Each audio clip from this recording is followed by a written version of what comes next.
Hey! In front of me is Samsung Galaxy S8 and today I would like to show you how you can operate one-handed mode on this device.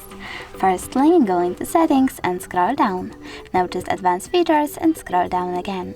Then click on motions and gestures and scroll down one more time.